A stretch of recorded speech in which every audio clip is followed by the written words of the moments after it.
Buat papi dan mami yang sudah mengajarkan kami arti sebuah kerja keras. Cheers. Cheers. Nah, Beda ya. tuh beda kan? Beda ya. Iya. Gak berani nanya bagus gak? Gak berani. Kalau beda enggak, gue masih berani.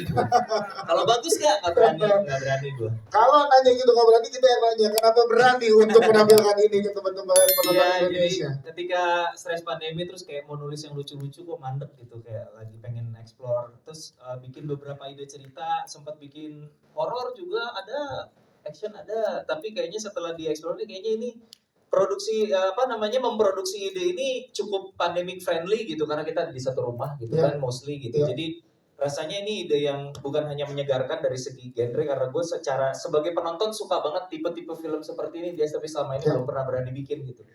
Jadi kita coba deh, selama ini cuma jadi penikmat, kita coba bikin gitu. Sedikit keluar, bukan sedikit sih sebenarnya, melangkah cukup jauh dari yang biasanya gue lakukan. Yes, itu dia. Tapi menarik banget tadi sempat ngobrol sama beberapa media di sini adalah tentang penulisan dari compact banget saat dialog-dialognya ini. Nah, proses penulisan nih akan waktu berapa lama setelah ide ini tertuang karena sampai penulisan ini spek itu. Dari ide sampai jadi kurang lebih sekitar, kalau gue hitung itu sekitar 4 bulan deh, 4 bulan. kurang lebih ya, dari ide sampai jadi gitu. Penulisan skenarionya berjalan ya cukup lebih sedikit eksploratif, dalam arti ketika bikin drama komedi kalau teman-teman perhatiin sebenarnya ada semacam formula yang gue pertahankan gitu. Nah di sini tuh memang kayak ibaratnya kayak rumus gue buang semua gitu biar bisa start fresh, biar nggak terikat sama pola-pola yang sebelumnya gitu. Yes, Tika. Sudah dari Ernest Prakasa. Nggak nyangka bakal Yang akan kita ajak kayak ngobrol gitu sebentar sebenarnya lagi. kalau di akhirnya. Jadi Dan juga yang Ernest sudah bagus, hadir program hari ini Ernest nanti juga akan dari malam ini SKRI. akan dibagikan dengan gala premier. Kamu siapa? Saya Tika, anak kayak Pak Budiman. Halo Papi. Mau kamu tuh apa sih? Ngobrol tentang karakter Tika ya pasti cukup detail ya, karena kan Tika ini aku ngerasa lahir dari hasil imajinasinya Kak Ernest gitu. Jadi salah satu pendalaman karakternya memang aku lebih banyak ngobrol sama Kak Ernest juga selain proses reading sama cast yang lain.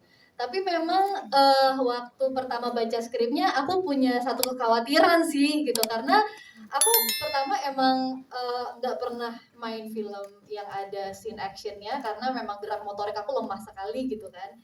Jadi aku udah tahu ini pasti bakal susah nih bagian ini. Ya. Dan memang waktu awal tahun aku baru patah tulang gitu. Jadi Oke. jadi waktu lagi mau proses mau proses latihan untuk beberapa scene yang tadi tayang, aku juga lumayan banyak kekhawatiran, banyak ngobrol sama Kak Ernest juga, tapi Kak Ernest kayak bisa gitu. Dan Kenapa Pak Ernest, silakan. Ya Salam demi film Indonesia. Nah, saya habis nonton film Teka-Teki Tika. Ini salah satu film yang di luar dugaan sih sebenarnya, bagaimana ceritanya, bagaimana premisnya. Kita sebagai penonton sebenarnya nebak-nebak akhirnya akan kemana, atau siapa sebenarnya yang salah di dalam film ini. Atau paling tidak mungkin kalau kalian nanti nonton, kira-kira Tika ini siapa sih? Tapi ternyata semua tebakan saya salah. Ternyata Tika adalah orang yang sangat tidak diduga, apalagi adegan terakhir nih. Jadi kalian jangan berpuas dulu, walaupun tokoh jahatnya sudah tertangkap, tapi cerita di baliknya akan mengungkap siapa sebenarnya Tika. Jadi ini lumayan patut ditonton. Kalau nonton kira-kira nggak usah berekspektasi lah, nonton aja, nikmatin aja. Saya Bram Herlambang dari Broadcast Podcast.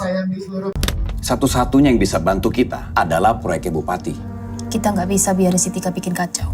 Anda salah besar Pak Budiman. Tunggu sebentar. Saya bilang tunggu. Salam film Indonesia. Iya. Kalau menurut kita berdua nih ya, Jen, ya. Film ini tentunya juga harus ditonton di bioskop gitu kan, karena tayangnya tanggal 23 Desember 2021, di mana saat orang-orang lagi pada liburan nih gitu. Nah ini adalah drama keluarga yang penuh konflik. iya, yang penuh dengan teka-teki lah sesuai dengan judulnya ya. Kemudian juga gini, gue pengen ngajak orang tuh untuk datang berani nonton ke bioskop. Dengan adanya justru prokes justru bukan membuat kita takut, tapi kita justru harus merasa nyaman untuk datang ke bioskop untuk nonton film Indonesia gitu. Nah karena sekarang film Indonesia itu sangat beragam sekali, dan bahkan di bulan Desember banyak banget film-film yang akan keluar. Jadi jangan lupa, harus nontonnya harus di bioskop, akan lebih seru karena apa namanya lebih dapet lah ininya, feel-nya, vibe-nya segala macam. Jadi mari sama-sama kita hidupkan film Indonesia dengan menonton film Indonesia. Pokoknya jangan ragu, adanya prokes itu justru bikin kita nyaman nonton ke bioskop. Apa yang membuat kita datang ke bioskop untuk nonton film ini? Yang membuat datang ke bioskop untuk nonton film ini karena ini adalah film keluarga. Kalau film keluarga itu harus rame-rame ke bioskop untuk ditonton bersama dengan keluarga, sahabat-sahabat, teman-teman, tante semuanya. Dan ini film Ernest yang beda dengan filmnya yang lain. Betul ya. Jadi setelah Ernest kemarin sempat vakum 1 tahun, kemudian ini keluar lagi film di tahun 2021 dan bahkan genrenya keluar sekali dari yang biasa dibikin. Jadi ini akan memberikan surprise, memberikan kejutan untuk penonton Indonesia. Yes, banget. Tayangnya kapan? Tayangnya tanggal 23 Desember 2021. Di bioskop Second Hand.